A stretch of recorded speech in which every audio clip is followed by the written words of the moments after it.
गंगापुर गांव में एक घर के आंगन में एक बकरी चमेली अपने घर में आराम से सो रही थी। उसके बच्चे भूख के मारे जाग गए और उन्होंने अपनी मां को जगाना शुरू कर दिया। वे बार बार उसे आवाजें देने लगे कि हमें भूख लगी है, मां उठो। चमेली को यह बिल्कुल अच्छा नहीं लगा कि उसे इतनी सुबह जगाया जा रहा है और उसकी नींद खराब की जा रही है। उसने उन्हें सोने देने की जिद की, लेकिन बच्चे जिद पर उतर आए क्योंकि उन्होंने पिछली रात भी कुछ नहीं खाया था। चमेली को अनचाहे ही उठना पड़ा। वह बड़बड़ाती हुई कहने लगी कि ये बच्चे उसे चैन से सोने भी नहीं देते। जब उसने बच्चों से पूछा कि कल लाया हुआ खाना कहां गया, तो बच्चों ने जवाब दिया कि वे खा चुके हैं।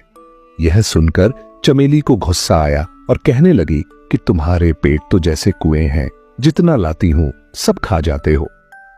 आखिरकार चमेली मजबूर होकर खेत में खाने की तलाश में निकल पड़ी। वह सोचती जा रही थी कि इन बच्चों ने तो नाक में दम कर रखा है, इन्हें क्या पता कि खाना लाने में कितनी मेहनत लगती है। चमेली एक कामचोर और सुस्त बकरी थी। उसे दिन भर सिर्फ सोना पसंद था। पिछली बार जैसे तैसे जंगल से खाना मिल गया था, लेकिन अब वहां के जानवर उसे कुछ देने को तैयार नहीं थे। वह सोचने लगी कि अब खाना कहां से लाए। इतने में उसे दूर एक बड़ा सा बाग नजर आया जिसमें बहुत सारे फलों के पेड़ थे। वह खुश हो गई और सोचने लगी कि चलो यहीं से कुछ फल ले लेती हूं। जैसे ही वह फल तोड़ने के लिए आगे बढ़ी, एक बैल ने उसे रोक लिया। बैल ने उसे बताया कि ये फल खैरात में नहीं मिलते और अगर फल चाहिए तो कीमत देनी पड़ेगी। चमेली के पास पैसे नहीं थे। उसने बैल से रहम की अपील की और अपनी हालत बताई।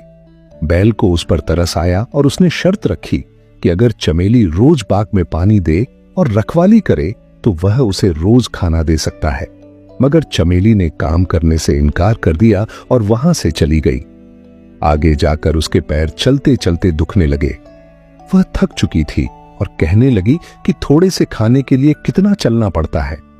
इतने में उसे दूर एक इंसान का घर नजर आया जहां दो बकरियां आंगन में खड़ी घास खा रही थीं।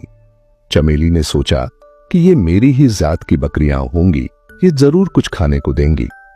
वह उनके पास पहुंची, मगर वहां भी उसे साफ जवाब मिला कि यहां मुफ्त में खाना नहीं मिलता। इन बकरियों को रोज मालिक को दूध देना पड़ता था, तब जाकर खाना मिलता है। इतने में घर का मालिक आया जिसका नाम हरिया था। उसने चमेली से पूछा कि वह कहां से आई है। चमेली ने बताया कि उसके बच्चे भूखे हैं, उसे खाने की जरूरत है।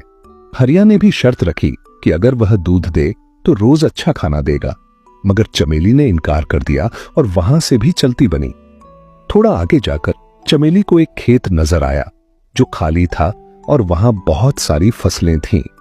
चमेली ने सोचा कि यहां से तो मुफ्त का खाना मिल जाएगा। उसने मौके का फायदा उठाया और खूब पेट भर के खाया और अपने बच्चों के लिए भी बहुत सारी फसल तोड़ ली। खाने के बाद वह एक पेड़ के नीचे सो गई। कुछ देर बाद खेत का मालिक चमन आया। उसने देखा कि उसकी फसल किसी ने तोड़ी है। वह गुस्से से चमेली को पेड़ से बांध देता है और इल्जाम लगाता है कि उसने चोरी की है। चमेली रहम की अपील करती है, मगर चमन का दिल नहीं पसीजता। वह घर के अंदर चला जाता है और चमेली 3 दिन तक भूखी प्यासी बंधी रहती है। उधर चमेली के बच्चे घर में बैठे अपनी मां का इंतजार कर रहे थे और सोचने लगे कि मां कहीं फिर सो तो नहीं गई। वे कहते हैं कि मां कितनी सुस्त और कामचोर है, शायद उसे हमारी परवाह नहीं, मगर हमें उसकी फिक्र है। चलो हम उसे ढूंढने निकलते हैं। उधर चमेली बहुत कमजोर हो चुकी थी। रात के वक्त एक चूहा उसके पास आता है जो उसे पहचान लेता है। चमेली उससे विनती करती है कि उसके बच्चों का हाल बुरा है, उसे आजाद कर दे। पहले चूहा इनकार करता है, लेकिन जब चमेली उसे गणपति बप्पा का वास्ता देती है तो वह रस्सी काटकर चमेली को आजाद कर देता है। चमेली फौरन अपने बच्चों के लिए खाना लेकर घर पहुंचती है, मगर बच्चे गायब होते हैं। वह घबरा जाती है और उनकी तलाश में निकल पड़ती है। कई घंटों बाद वह दोबारा उस बैल के पास पहुंचती है जो बाग का मालिक था। वह बैल बताता है कि बच्चे 2 दिन पहले उसके पास आए थे और अपनी मां के बारे में पूछ रहे थे, मगर जब बैल ने उन्हें बताया कि उनकी मां एक कामचोर बकरी है तो बच्चे शर्मिंदा होकर वहां से चले गए। चमेली रोती हुई बच्चों की तलाश में हर तरफ भटकती है और चलते चलते हरिया के घर पहुंचती है। हरिया उसे पहचान लेता है और पूछता है कि वह फिर चोरी करने आई है। चमेली बताती है कि वह सिर्फ अपने बच्चों की तलाश में आई है। हरिया बताता है कि वे तीनों बच्चे उसके पास भूखे प्यासे आए थे और उसने उन्हें खाना खिलाकर रुखसत किया। वह बताता है कि खाने के बाद वे अपनी मां की तलाश में निकले, मगर एक शेर ने उन्हें पकड़ लिया। यह सुनकर चमेली के होश उड़ जाते हैं और वह फूट फूट कर रोने लगती है।